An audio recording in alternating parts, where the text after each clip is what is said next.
قالوا تسلى عن المحبوب قلت بمن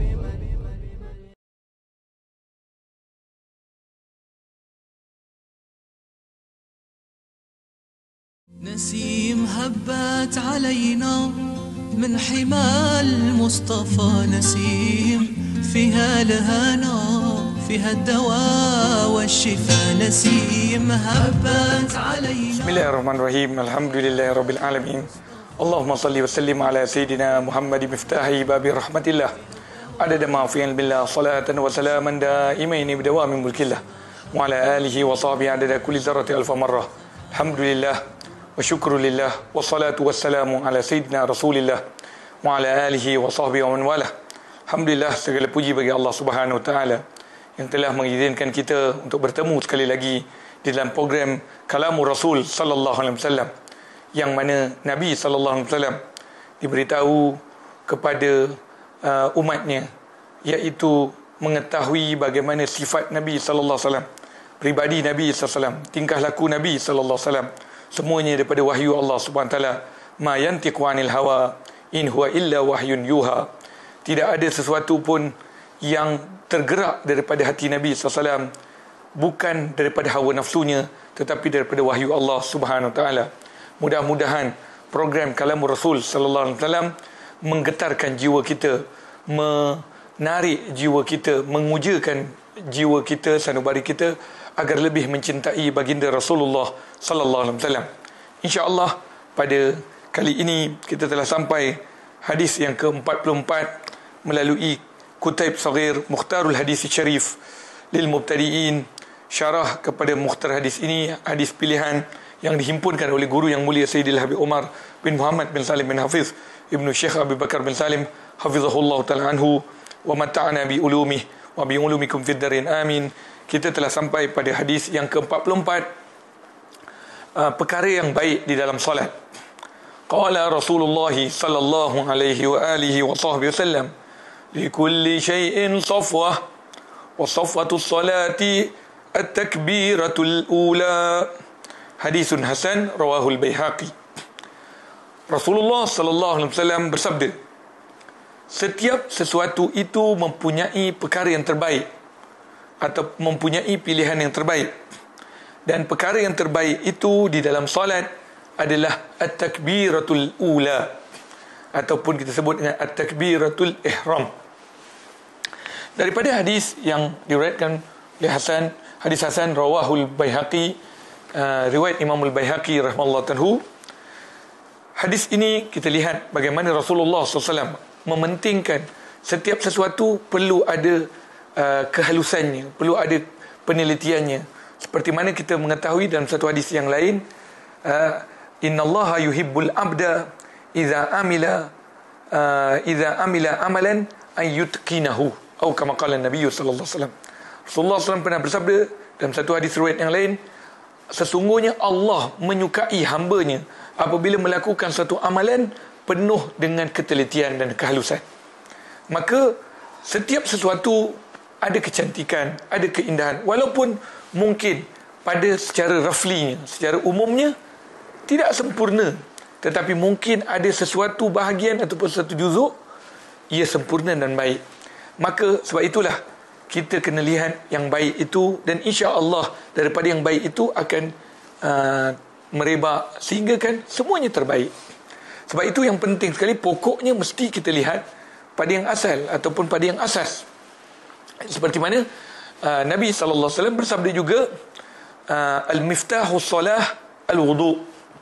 Kunci kepada solat itu wudu. Di sini ada dua maksud. Maksudnya bagaimana kita nak bersedia untuk mendirikan solat, satu ibadah yang besar, perlu kita bersedia dengan kuncinya. Jadi kunci as-salah itu wudu. Dan yang keduanya iaitu sebelum nak masuk perkara yang wajib, kita perlu menyelesaikan perkara yang wajib juga, iaitu wudu. Jadi hadis yang kita kongsikan sebentar tadi, likulli syai'in safwah, setiap sesuatu itu ada pilihannya ataupun ada perkara yang terbaik. Jadi bila kita lihat sofah itu, maksudnya gambaran kepada keseluruhan ataupun pandangan kepada yang baik itu. Sofwatu syai'i khiyaruhu wa khulasatuh. Maknanya daripada setiap yang umum itu mesti ada yang pilihannya. Maka apa yang Allah SWT pilih daripada solat kita, iaitu at-takbiratul ula ataupun at-takbiratul ihram, takbir yang pertama. Sebab itu kalau kita lihat di dalam fiqhus solah, di dalam bab solat, kita lihat takbiratul ula itu. Sehingga kan dalam satu riwayat lagi, Allah SWT melihat bagaimana takbiratul ihram, takbiratul ula ma'al imam. Takbiratul ihram itu bersama imam. Di sini kita lihat, kalau kembali kepada masalah fiqah, dalam takbiratul ula ma'al imam, bukanlah takbir yang pertama itu bersama dengan imam. Imam takbir, makmum pun takbir sama. Itu tak. Maka kalau takbir untuk masuk solat, takbir bersama imam, batal solat. Kerana takbiratul ula bi'aqibil imam, maknanya setelah imam takbir baru makmum takbir. Itu baru sebenarnya. Dan kita lihat takbiratul ula takbiratul ula maknanya Allah SWT melihat takbiratul ihram itu. Sebab itu sebahagian ulama meletakkan bagaimana kita nak khusyuk dalam solat bermula daripada takbiratul ula, takbiratul ihram itu. Bagaimana kita ambil cara kita bertakbir itu. Kalau kita lihat di dalam perkara yang sunat di dalam di dalam solat, untuk takbiratul ihram saja lebih kurang ada 10 sunat, 10 sunnah. Kita niat muqarin bi fi'lih. Jadi kita dah lihat usalli fardal zuhri masalan, usalli fardal zuhri 4 rakaatin adaan lillahi ta'ala, atau makmuman kita ikut imam. Allah, ini maknanya muqarin. Kita niat muqarin. Kalau kita lihat di dalam masalah fiqah, nanti ada qasad, ta'rad, ta'in, iaitu qasad usalli, kita sedang nak solat, usalli. Ta'rad iaitu kita punya solat itu sama ada zuhur, asar, ta'in ataupun kita sebut fardiyah atau nafliyah, iaitu fard atau nafl, iaitu usalli farda. Jadi kalau kita sebut usalli farda zuhri, itu sudah cukup memadai bila kita takbiratul ihram.